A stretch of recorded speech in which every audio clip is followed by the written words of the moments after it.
Supreme court ने article 370 के खिलाफ दायर अर्जी पर समाअत के लिए रजामंदी जाहिर की। अदालत में इस मामले की समाअत दशहरा के बाद करेगी।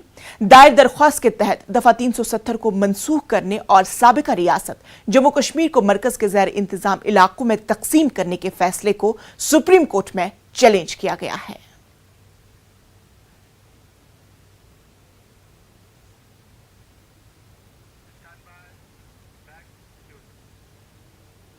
न्यूज़ 18 से बात करते हुए बीजेपी ने कहा कि बड़ा सवाल यह है कि क्या आर्टिकल 370 पर सियासत करने की कोशिश करने वाली अपोजिशन जमातें सुप्रीम कोर्ट के फैसले को मानेगी या फिर नहीं।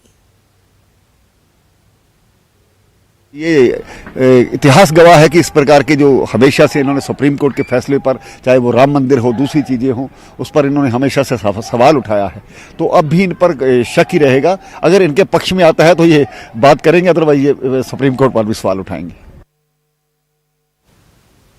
जम्मू कश्मीर कांग्रेस ने इस फैसले का खैर मकदम किया है। पार्टी के तर्जुमान रविंद्र शर्मा ने कहा है कि पार्टी चाहती है कि हतमी फैसला जल्द आए।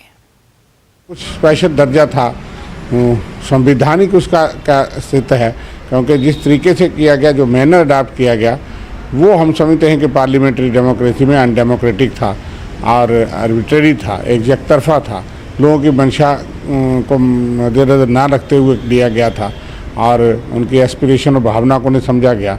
देश की रियासतों में, मुख्तलिफ रियासतों में ज़मीन और नौकरी का हिफाजत जो है कानून में दी गई है। सिर्फ जम्मू कश्मीर का ही दर्जा जो है बिल्कुल तहस नहस किया गया, लेकिन उसका संवैधानिक जो है वो क्या स्थिति है, वो सुप्रीम कोर्ट उसका फैसला देगा। मैं समझता हूँ कि अच्छा कदम है और जल्द फैसला आना चाहिए।